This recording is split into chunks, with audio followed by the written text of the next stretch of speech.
Thank you very much. When I was 21 years old, I started to work for an Italian NGO in Africa. And at that time, I thought that we Italians were good people and that we were doing good work in Africa. 7 years later, I discovered that we were blundering horribly. None of our projects in Africa had sustained itself. Our first project, we planted tomatoes by the Zambezi River, and as soon as the tomatoes were ripe, the hippos came out of the river and they ate everything. And I thought, okay, let's not tell anybody, and we will never repeat the mistake. And instead, every single project was a disaster. Why? Because we would arrive from Italy uninvited to tell the local people what to do. I told the story, and the reason why I'm here is because I told the story during a TED talk that has gone viral, and Robert discovered my work by watching that video. And since that video, 2 million people have seen it, I have now people from all sorts of different countries telling me what they've done in Africa, in Latin America, in Asia. And so now I'm collecting all these stories of disasters. One of the nicest one is this guy from the American Peace Corps who came to see me and said, let me tell you what we did in Guatemala. We arrived in this village that had very good agriculture, but they couldn't trade with the neighbors because they had this very, very rough river. So we went there to say, well, we can help this village trading with the neighbors. We're going to build you a bridge. And the local people said to us, you cannot build a bridge here.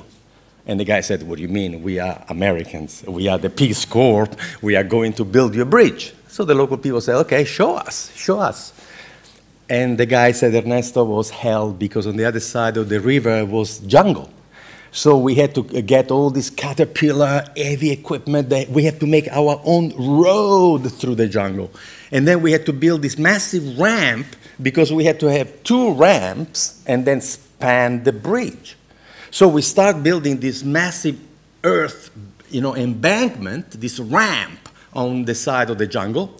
And when we just about to finish this massive ramp, the rainy season came, and the river shifted its banks 1 mile. So now we have the ramp over nothing. And the people said, told you you couldn't build a bridge. But the guy said, Ernesto, what kills me is that in a 4,000 years' time, there will be an American anthropologist going through the jungle of Guatemala and will come across the ramp. And we say, I wonder what the indigenous people did with the ramp. Oh, maybe it's an astrological device. Maybe it's pointing to Orion, okay? So now I am absolutely sure that Stonehenge is an American Peace Corps project. After 7 years of disasters in Africa, not only I discovered what we Italians were doing wrong, but I discovered what the French were doing, what the English were doing, what the Canadians were doing in Africa, what the Americans were doing.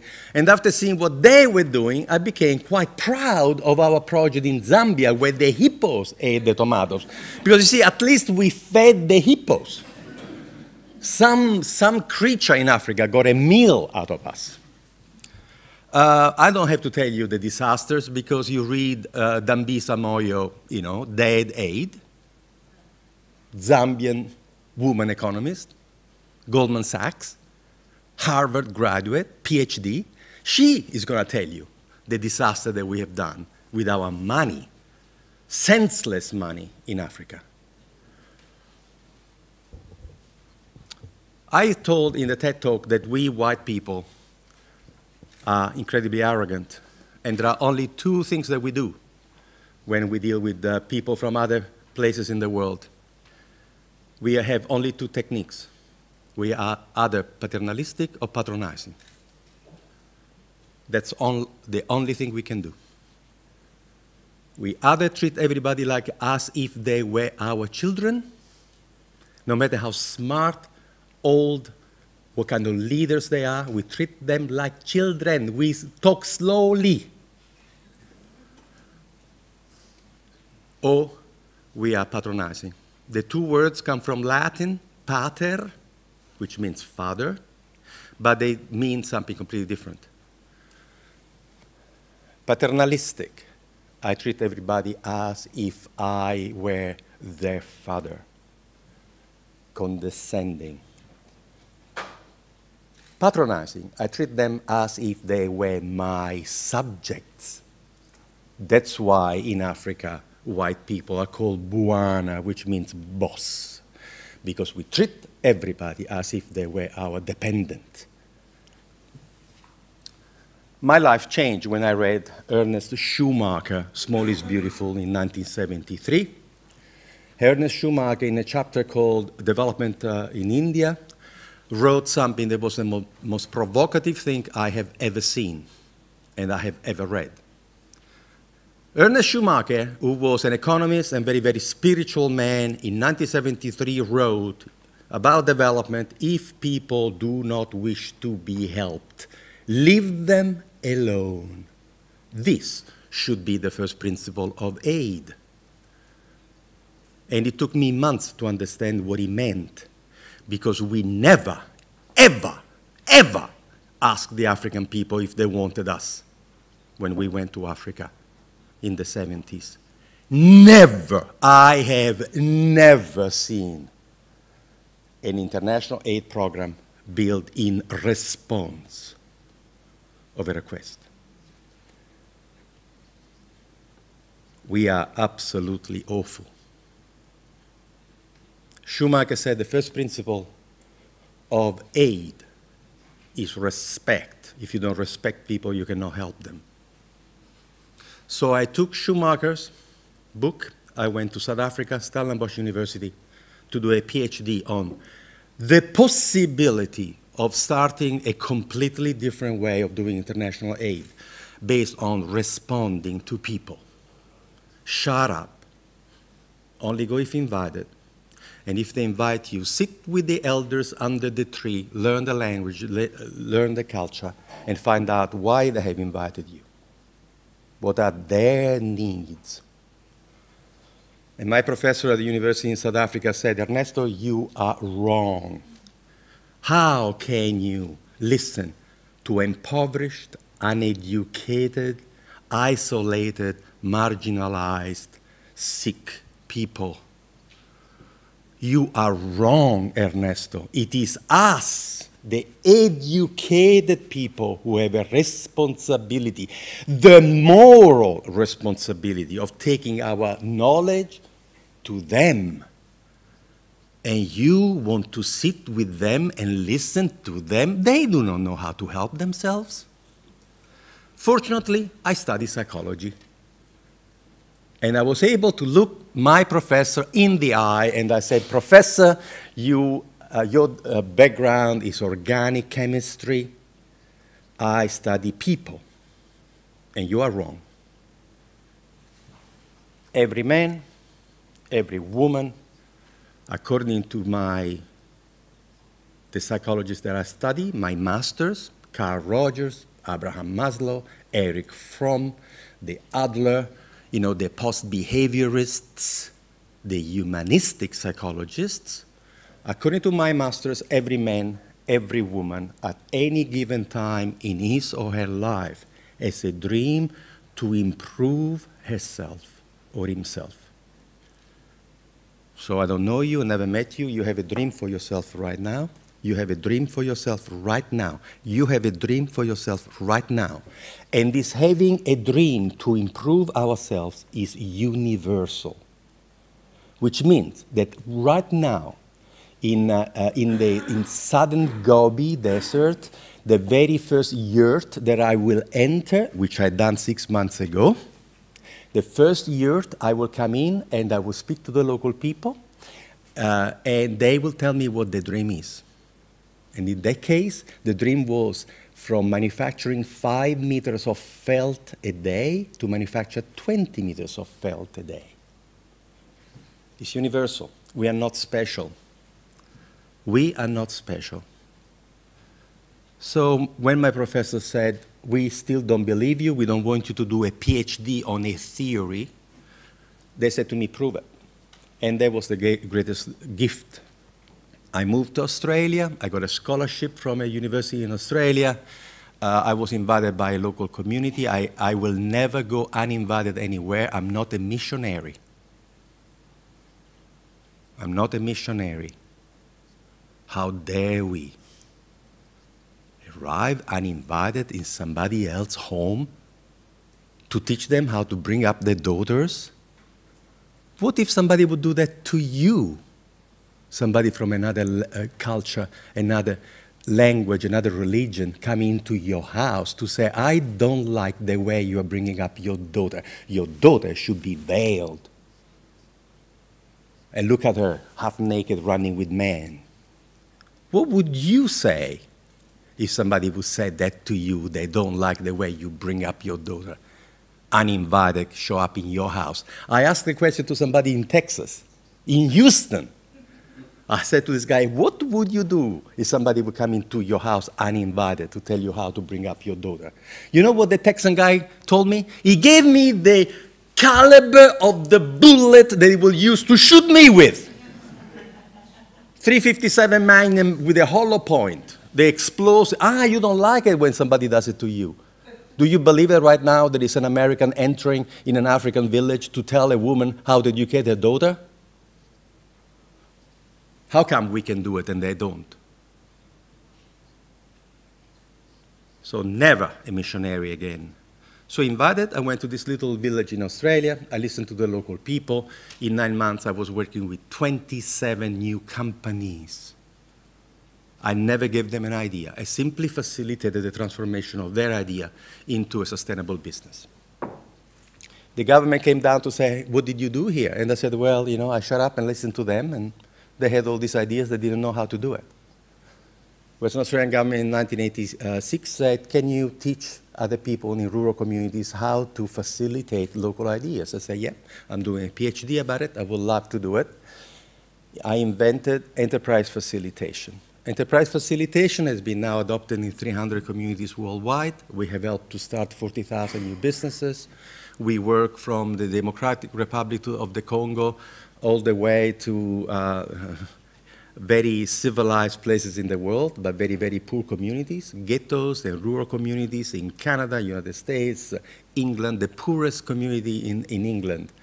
And we have set up 62 new businesses in 30 months. In the Congo, we have 3 enterprise facilitators, 187 new companies in 30 months, employing 750 people without giving them a cent. We never carry money, not a cent. Enterprise facilitators are local people trained by, recruited in the local villages. They live there, they speak the language.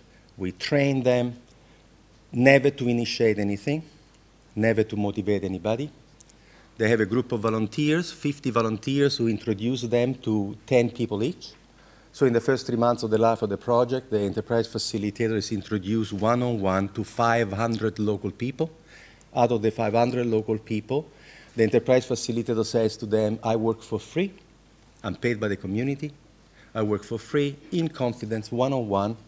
And for as long as it takes, I help local people transform their own ideas, their own passion, into a way of making a living. If you get to know anybody like that, call me. When the client calls them, could be the daughter, the son, the husband, the spouse of somebody, the enterprise facilitator goes, meets with them. In Africa, they use a stick and they do a drawing on the sand. In Wales, in Scotland, they have no office, so they meet at the pub, they meet at the cafe. They use, the reverse of a beer coaster or a napkin. And our enterprise facilitators are trained by me worldwide to do a little drawing. It's a smiley face at the top, and we say, this is you, to the client. And then we do 3 boxes underneath. The first box is called P, product. The second box is called M, marketing. The third box is called FM, financial management. And we said to the client, if for the rest of your life in your business you could do what you love to do, would you be taking care of the product, marketing, or financial management? And the person says, oh my God, if I could only do what I love, really, every day, I will be breeding the chicken. Okay, so what we want you to do is to only breed the chicken. Tell me, do you know somebody in your family or a friend of yours who is looking for a job who would like to take your chicken to the market for 20% commission? Or would you like us to find you somebody in the village? And who do you know who understands money? Nobody. Would you like us to speak to our group of volunteers and get the accountant of the Methodist Church in the Congo to do 1 hour reconciliation of your books every month in exchange for 1 chicken? We transform every solitary entrepreneur into a team that can make it, sell it, look after the money.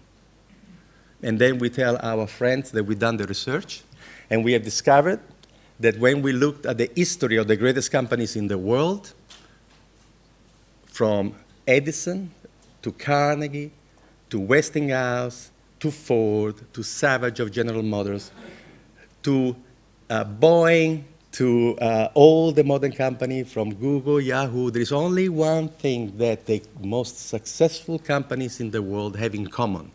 None was started by one person. It was always 2, 3, or 4 people. So what we have done, we have found the name of the person who could say no to Edison, the name of the woman who could say no to Sam Walton, his wife Helen. We have found the name of the partner that was involved in the creation of the most successful companies in the world. None was alone. We have invented the myth of the macho, solitary, genius entrepreneur. He is a figment of our collective imagination.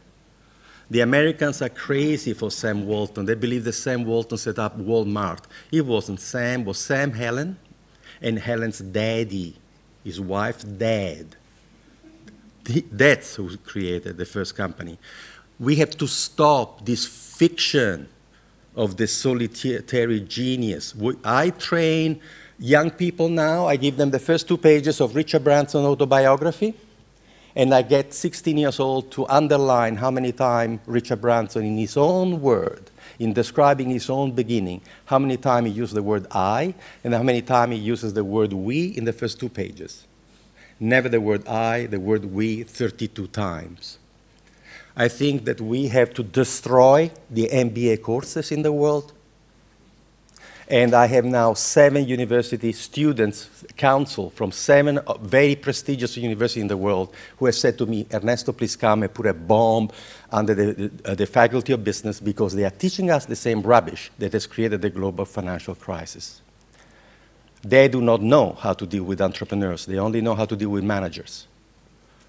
I acknowledge the fantastic work of an Indian woman economist, Sarasvati, who is the most clear-sighted person in the study of entrepreneurship, and she compares the entrepreneur to the explorers and the managers to the settlers. You should never tell an explorer to carry oxen and seeds, because the explorer does not know if he is going to find land. You can advise the settler to carry oxen and seeds because you know that there is land. So the MBA courses are training settlers. Who is teaching the explorers? Nobody. You know what are they doing to nerds? 17 years old nerds, when they want to start a business, they send them to do an MBA. And you're going to kill it. The explorer needs a completely different set of advice. So what's happening to us, and I'm finishing, what's happening to us is that for the last 2 years we have received thousands upon thousands of messages from millennials. Millennials get what we say to an extent that now we have the embarrassment of riches.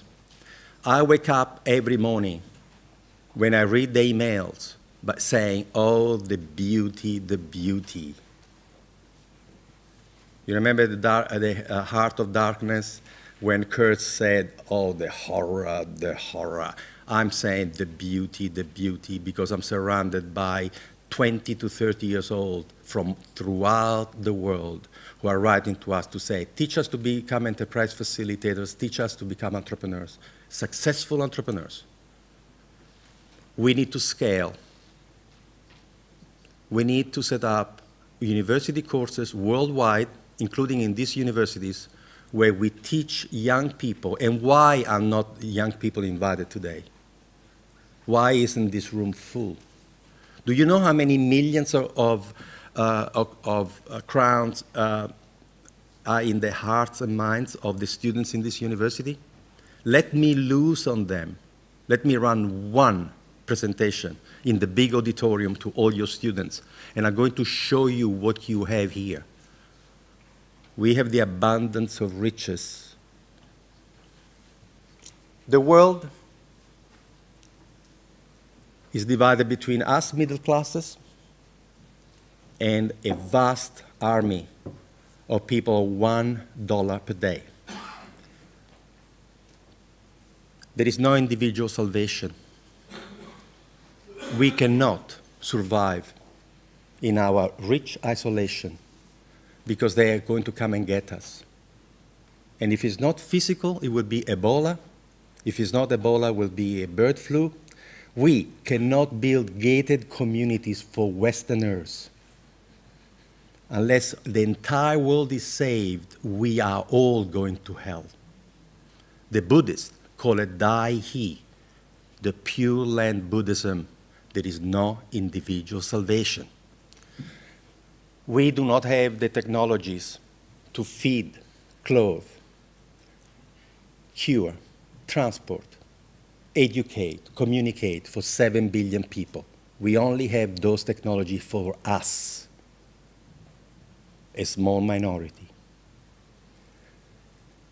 If the Chinese and the Indians will have the same numbers of cars per head of population of the Californians, where I live, we already will be 50 million barrels of oil short every day. Fossil fuel has to go. Has to go. The Stone Age did not end for lack of stones. There are plenty of stones, but the Stone Age ended. The fossil fuel, no matter what OPEC is doing now with the price of oil, to screw every alternative so that there will be no money for solar, no money for wind, nothing, because now they are going to make sure that nobody can compete with that putrid stuff. No matter what they're doing, fossil fuel has to go, and the millennials know it. So who is going to create the green technology for the future? Universities? Governments? No, it will be entrepreneurs. Who is working to help entrepreneurs do well? Who? You are sitting on $2 trillion, American corporations sitting on $2 trillion of coffee in the coffers, $2 trillion unspent. What are they waiting for? They are paralyzed with fear. They do not know where to invest. They don't know what to do. Where is the big, great thing? We are full of money, and we have people starving and dying. Why don't we train entrepreneurs from throughout the world to take care of everything? Thank you very much.